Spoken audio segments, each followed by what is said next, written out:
Bismillahirrahmanirrahim. Assalamualaikum warahmatullahi wabarakatuh. Waalaikumsalam warahmatullahi wabarakatuh. Halo teman-teman, selamat datang di segmen siniar diskusi dan kegiatan IRMA atau Sindikat IRMA. Dan kali ini adalah masuki episode kedua. Dan di episode yang sudah kedua ini kami berusaha membawakan sebuah topik baru yang tentunya kalau kemarin kita sudah lihat ya di episode pertama, yaitu tentang strategi dakwah IRMA. Kali ini kita akan ada sesuatu yang baru, yang itu tentang salah satu tentang masih dakwah lagi ya. Jadi lebih spesifiknya kemarin kan kita juga singgung ada namanya soal tim dakwah. Nah sekarang hari ini kita berkesempatan untuk berbicara langsung dengan salah satu rekan IRMA di sini yang juga merupakan salah satu tim dakwahnya IRMA atau mungkin koordinatornya kayak gitu. Mungkin bisa diperkenalkan dulu Mas, siapa namanya? Oke, kenalkan Mas, nama saya Ahmad Reza Syarif, dipanggil Reza di sini oleh teman-teman. Dipanggil Mas Reza gitu ya? Iya. Oke. Jadi Mas Reza ini adalah salah satu rekan IRMA yang sudah dari dulu itu memang potensinya itu ditujukan untuk dakwah yang di IRMA ini. Jadi teman-teman kalau misalkan tahu, nanti kita akan simak bareng-bareng aja ya diskusi kita tentang apa aja sih kegiatan dakwah yang ada di IRMA dan mungkin bagaimanakah dakwah itu diperankan oleh pemuda-pemuda IRMA sendiri dan juga pemuda sekitar, sehingga bisa mengajak pemuda-pemuda yang lain untuk bisa istilahnya itu berkegiatan lah di masjid kayak gitu ya Mas Reza ya. Oke, mungkin langsung saja Mas Reza, kita mulai dengan dijelaskan dulu apa sih tentang tim dakwah itu dan mungkin apa yang udah dilakukan oleh tim dakwah selama ini. Oke. Baik, mungkin ya, bismillahirrahmanirrahim. Assalamualaikum warahmatullahi wabarakatuh. Waalaikumsalam. Saya dari tim dakwah ya, tim dakwah IRMA. Tim dakwah ini sebenarnya bertugas bertugas agar anak-anak yang potensinya belum dikeluarkan di masjid ini agar dapat terkeluarkan. Nah, misal melalui beberapa program gitu Mas. Contohnya yaitu program yang kita sudah jalani selama ini seperti program azan harian Isya ya. Jadi anak-anak yang berkunjung ke sini itu istilahnya itu tidak bebas tugas gitu.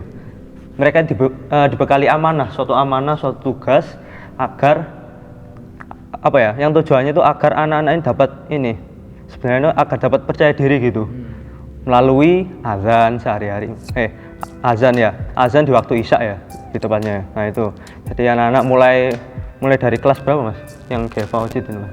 Mungkin kelas 8 kalau nggak salah ya. Kelas ya. 8. Nah mulai dari kelas 8 SMP ya sudah dilatih agar dapat azan di depan umum ya kan, di depan masyarakat umum ya, dilihat oleh orang-orang di sini gitu Mas.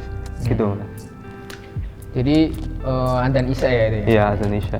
Terus kalau selain adzan Isya mungkin ada nggak kegiatan lain yang dilakukan oleh teman-teman dakwah ini? Untuk ini ya, selain adzan Isya ya. Untuk program selain adzan Isya ini kita juga ada lagi program di waktu Jumat Mas. Di waktu Jumat kita mengadakan program. Nah, itu tadi masih berhubungan dengan yang namanya azan Mas. Nah, anak-anak yang sekiranya memiliki sudah memiliki kriteria atau kecakapan yang pas untuk azan lebih banyak lagi di depan orang, itu kita sudah tugaskan agar dapat azan di waktu Jumat. Tuh. Untuk selain azan Jumat, kita juga ada ini Mas. Pembaca pengumuman ya, pengumuman sebelum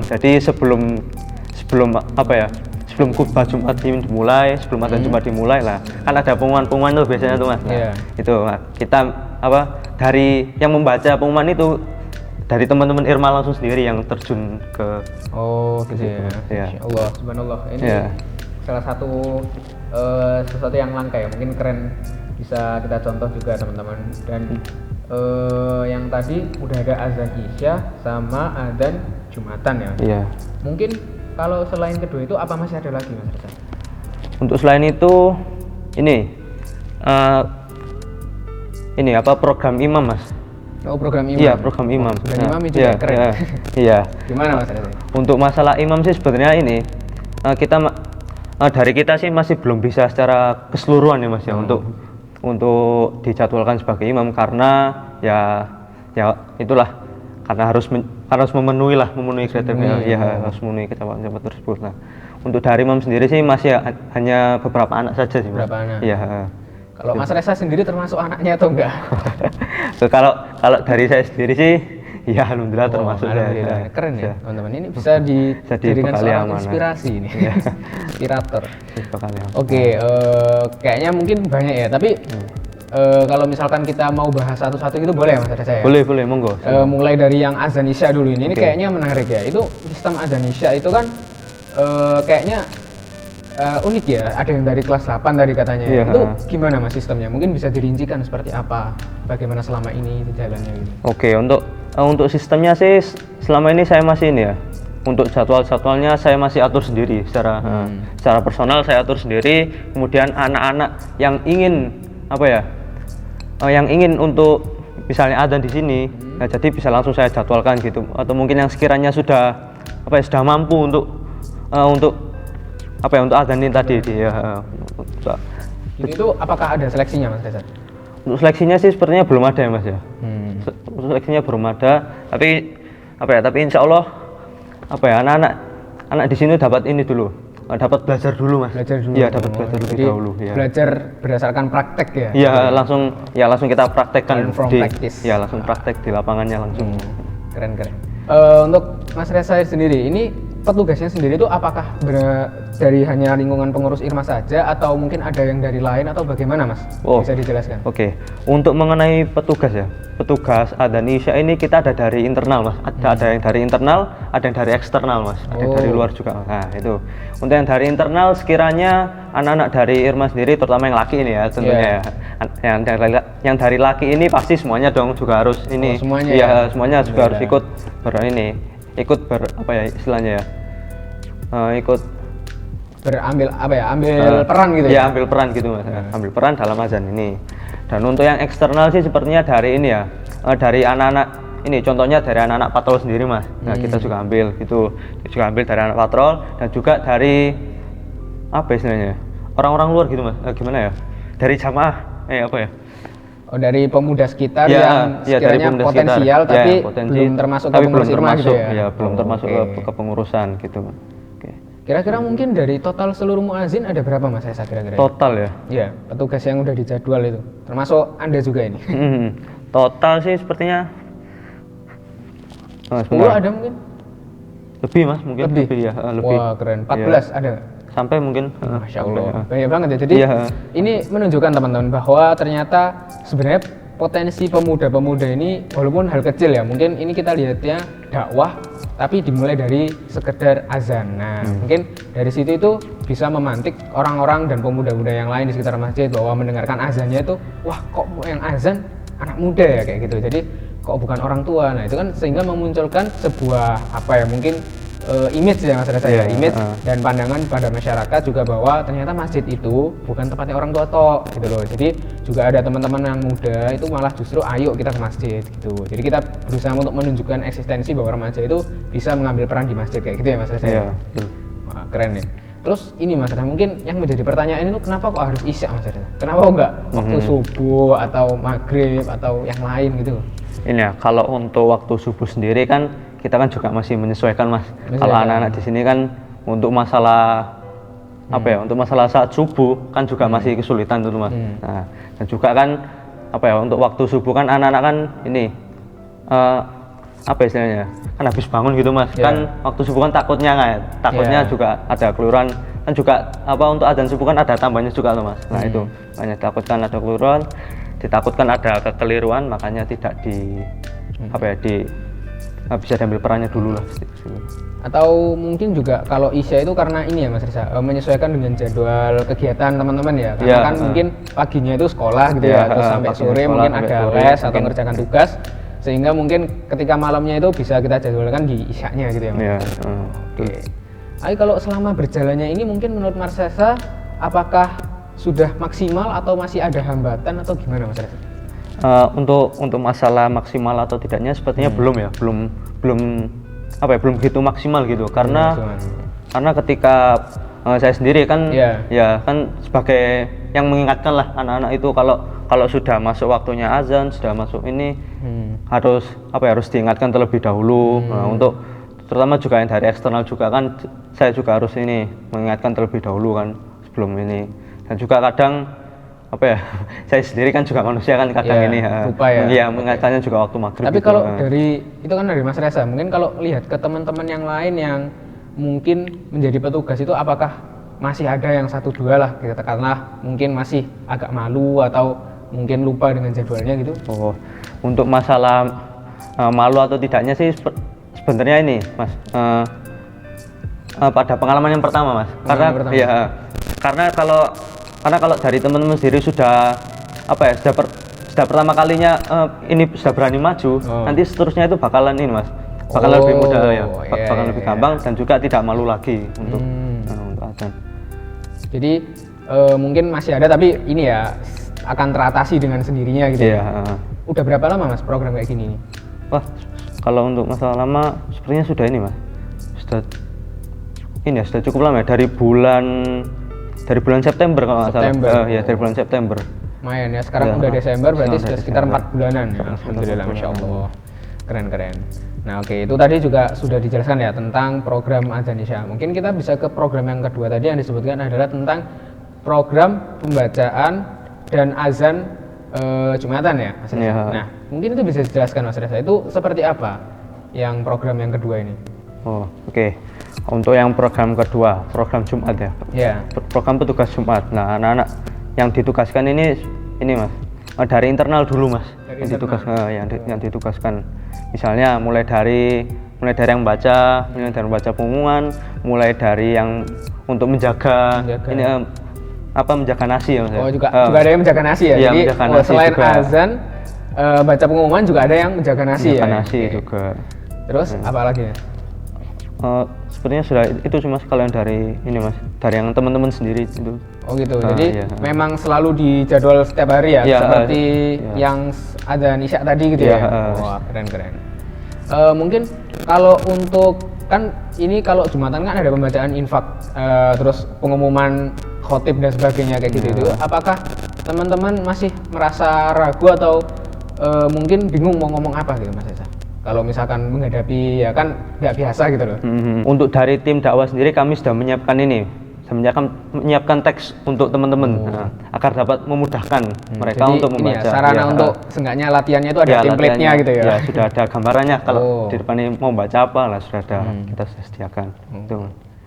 Dan ini tadi ada satu program yang kita tadi nggak sebutkan Mas Reza, itu adalah tentang penjagaan nasi. Jadi mungkin juga informasi untuk teman-teman juga bahwa di Masjid An-Nur ini itu setiap salat Jumat itu pasti ada nama kita programnya apa itu Jumat Barokah atau apa ya pokoknya intinya kita berbagi nasi bungkus di sini di masjid ini, yang dimana nasi bungkusnya itu diberikan oleh ya donatur-donatur atau penyumbang-penyumbang yang nantinya akan diwujudkan berupa nasi bungkus itu yang akan disediakan biasanya di sebelah utara masjid, dan itu biasanya sangat menarik antusias sekali ya warga jamaah juga yang nggak hanya dari Rewin juga tapi juga dari luar, sehingga mungkin ini ya Mas Reza ya, kalau kita dititipi amanah ya dari takmir itu untuk ikut menjaga nasinya, jadi bukan menjaga untuk maksudnya biar nggak hilang, tapi karena ini kan saking banyaknya jamaah gitu loh, dan juga terkadang nasinya itu nggak sepadan sama jamaah, jadi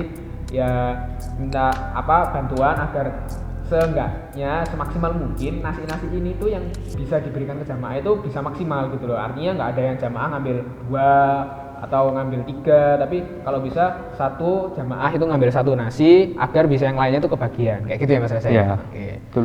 Terus mungkin yang itu udah cukup ya Mas Reza untuk program Jumatan, dan yang ketiga itu tadi ada tentang ini imam. Itu gimana Mas ceritanya Mas Reza, kok bisa jadi imam? Itu imam sholat apa Mas Reza? Sholat ini 5 waktu kah? Untuk masalah imam sih ini Mas, dipasrahin atau diberi amanah ketika waktu Isya sama subuh Mas. Isya sama subuh. Iya. Isya itu sama subuh. Gimana? Penjadwalannya itu seperti apa? Apakah dari teman-teman imam juga atau diberi dari Mas takmir atau bagaimana? Untuk penjadwalannya sih kami ini Mas, Dari takmir. Dari takmir. Iya, dari takmir. Jadi memang dimasukkan oleh Iya, takmirnya tahu-tahu, itu ya. iya. Oh, terus gimana?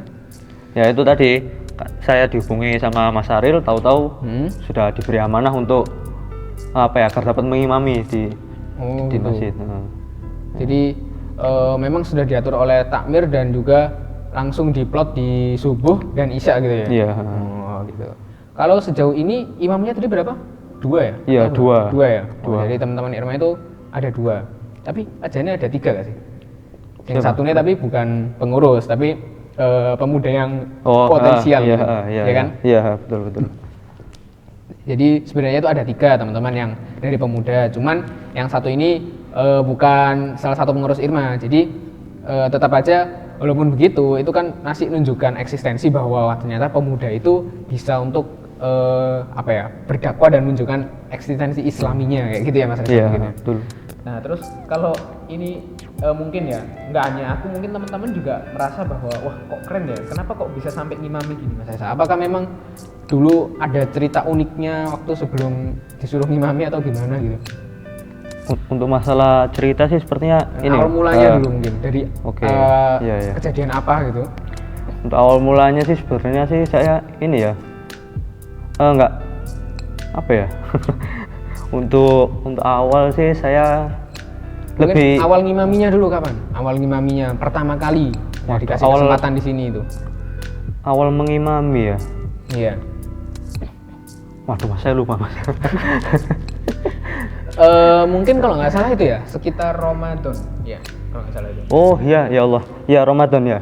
Ramadan tahun ini ya. Tahun 2020 ini. Iya, tahun 2020. Itu ceritanya kenapa Mas Reza kok tiba-tiba itu dijadwalkan untuk menjadi imam di sholat taraweh ya kalau nggak salah itu ya? Iya, Taraweh. yang pertama di Gimana sholat itu tarawih. waktu itu. Waduh, kalau dari saya sendiri sih kurang tahu Mas ya. Tapi tiba-tiba dihubungi. Iya, tiba-tiba dihubungi untuk diamanai menjadi imam itu. Oh gitu. Iya. Ya. Nah, waktu Mas Reza dulu pertama kali ngimami itu kelas berapa Mas Reza? Ya, masih kelas ini. Iya. Ya 3 SMA. 3 SMA. Iya. Itu mau lulus atau mau naik? Mau lulus ya itu? Iya. Oh, mau lulus 3 SMA, keren ya. Berarti masih SMA sudah diamanahi menjadi imam gitu ya. Iya. Masya Allah, alhamdulillah itu keren banget ya. Dan yang satunya itu tadi dari pengurus Irma itu yang Mas Aril itu ya. Iya. Yang beliau itu juga menjadi imam, tapi waktu kemarin itu ya sudah statusnya itu mahasiswa gitu ya. Mahasiswa. Jadi mungkin sudah dianggap cukup cukup umur. Ya cukup lah namanya. Tapi selain kalau nggak salah itu selain ngimamin sholat apa ini biasa ya, sholat subuh isya, itu juga katanya kemarin itu dengar dikasih kesempatan untuk ngimami sholat Jumat ya Mas Reza. Oh iya. Sholat Jumat, iya. terus apa mungkin juga sholat Idul Fitri, Idul Adha? Gimana itu? Bisa diceritakan Mas Reza? Ini apa ya, unik gitu loh Mas Iya. Reza ya? Mungkin gimana Mas Reza itu? Untuk sholat Idul Fitri, Idul Adha, kita sih sementara masih 1 orang, yaitu tadi Mas Aril tadi. Iya, Mas Aril tadi. Juga ada yang dari luar tadi, yang dari pemuda itu, ya itu ada 1 lagi. Oh iya, lupa ngenalin tadi yang satunya ya teman-teman, kan tadi ada 3, yaitu Mas Reza, Mas Aril, dan satunya itu namanya Mas Rehan gitu. Tapi beliau ini bukan pengurus, jadi memang kita nggak bisa nggak bisa nunjukin secara langsung gitu loh orangnya yang mana kayak gitu.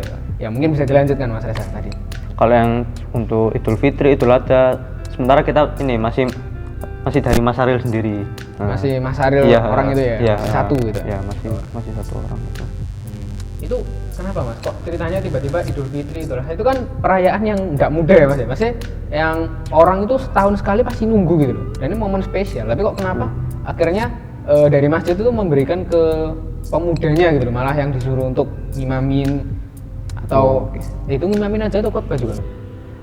Kalau nggak salah sih yang pertama ini sebagai imam Mas. Yang pertama sebagai imam. Ya, yang apa itu? Pertama itu apa? Idul Fitri ya? Idul Fitri. Nah, kemudian yang Idul Adha. Nah, ini sudah jadi sekalian yang menjadi penceramah Mas, apa ya? Khotibnya.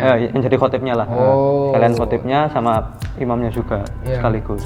Keren. Kenapa kok tadi itu bisa tiba-tiba diplot untuk menjadi khotib dan imam gitu?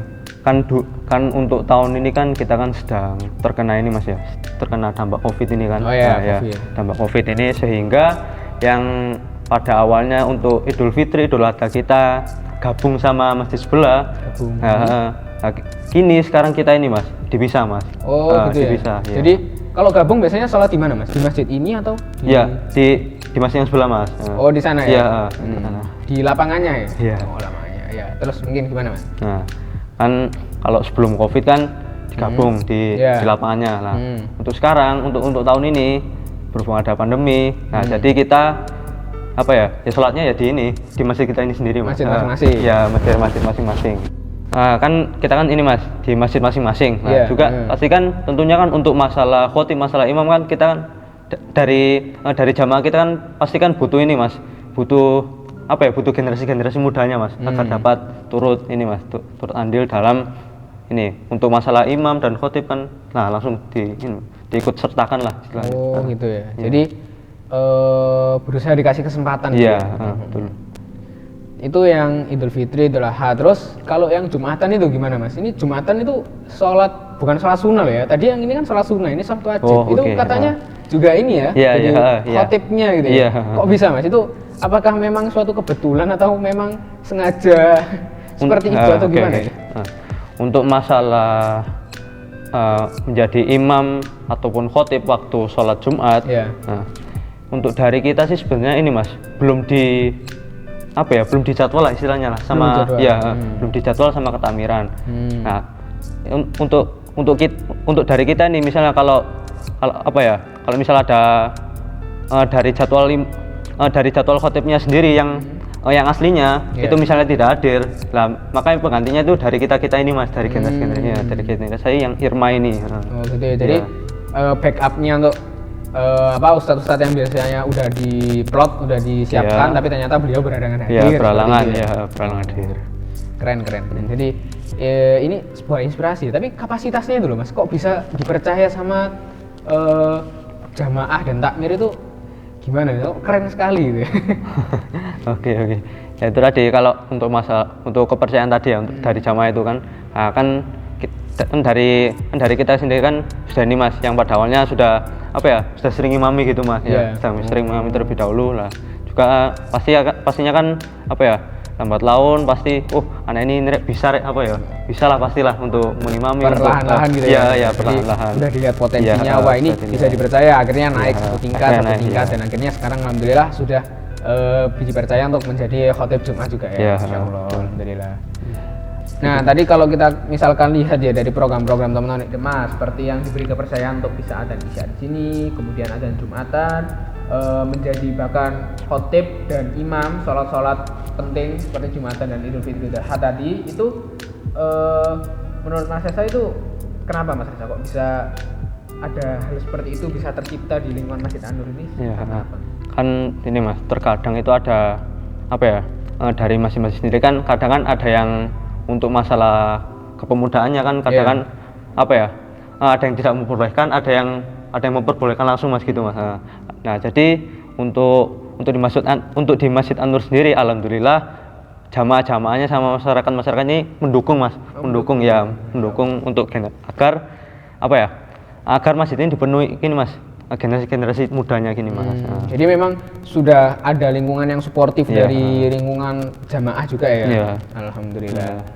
Ya, jadi mungkin itu salah satu poin inspirasi lagi ya teman-teman, bahwa peran pemuda itu memang nggak sepenuhnya bisa hanya dari pemuda saja, tapi juga bisa dari faktor di mana lingkungan teman-teman berada. Nah, kalau misalkan memang lingkungan teman-teman berada ini adalah lingkungan suportif, maka pesanku adalah ya jangan disia-siakan gitu ya Mas ya. Karena kalau kita sia-siakan juga kesempatan untuk berkembang itu menjadi sia-sia seperti itu. Padahal lingkungan yang suportif itu adalah salah satu media untuk berkembang yang paling bagus lah kayak gitu ya kasarannya. Dan kalaupun mungkin teman-teman nggak mempunyai lingkungan yang suportif saat ini, ya itu bisa menjadi sebuah pacuan dalam diri teman-teman juga untuk bisa menjadi gimana ya caranya agar aku itu juga bisa menginspirasi orang lain, bagaimana caranya aku juga bisa melakukan hal-hal atau mengeksistensikan dakwah ya mungkin apa ya, seperan kita lah. Jadi apa yang kita bisa ya kita perankan kayak gitu ya Mas. Ya, betul. Oh, oke teman-teman, kan kita tadi sudah banyak ya membahas tentang program-program IRMA, kemudian bagaimanakah cara teman-teman IRMA itu menjalaninya dan mengambil peran dakwah dengan sesuai perannya masing-masing itu tadi. Dan pada kesimpulan yang ini kita bisa mengambil suatu hikmah dan pesan bahwa mungkin untuk teman-teman yang di luar sana bisalah kita jadikan bahwa apa yang aku dan Reza sharingkan ini itu adalah sebagai sebuah apa ya, inspirasi kayak gitu ya, inspirasi yang mungkin bisa ditiru kalau misalkan ada yang baik atau mungkin ada jauh yang teman-teman tahu lebih baik, bolehlah teman-teman bisa lebih gencarkan itu juga. Dan yang terpenting adalah mungkin bagaimana dakwah itu kita tidak hanya menyiarkan lewat orang-orang tua saja begitu ya, tapi juga mungkin bisa melalui kita sebagai yang muda, karena jujur saja apa ya, regenerasi itu nggak hanya cuman di lingkup lingkungan kerja kita, lingkungan sekolah kita, tapi juga bisa berada di lingkungan masyarakat kita kayak gitu ya Mas Reza. Jadi perlunya eksistensi pemuda dalam dakwah tapi sesuai dengan perannya kayak gitu. Mungkin ada tambahan dari Mas Reza. Nah, untuk regenerasi ini Mas ya. Iya. Kan regenerasi itu nggak gampang Mas. Nah, pasti kan juga kan dari kita ini apa ya? Nah, kalau bukan dari kita terus apa ya, terus siapa lagi yang mau meneruskan yang mau meneruskan ini. Oke, bagus banget ya teman-teman. Jadi itu tadi tambahan dari Mas Reza juga. Mungkin cukup sekian untuk episode siniar diskusi dan kegiatan IRMA pada episode kedua kali ini. Oke, silakan teman-teman bisa bantu share and subscribe untuk channel kita biar kita bisa makin berkembang dan sama-sama lebih banyak mendiskusikan dan men-sharingkan apa-apa aja yang bisa kita ulik dari teman-teman IRMA ini juga. Dan silakan tinggalkan mungkin ada pertanyaan, kritik, saran dan sebagainya, silakan taruh di kolom komentar dan silakan like video ini kalau suka dan dislike kalau nggak suka. Oke, mungkin sekian dari kami, kurang lebihnya mohon maaf. Wassalamualaikum warahmatullahi wabarakatuh. Waalaikumsalam warahmatullahi wabarakatuh. Mantap. Asyhadu an la ilaha illallah.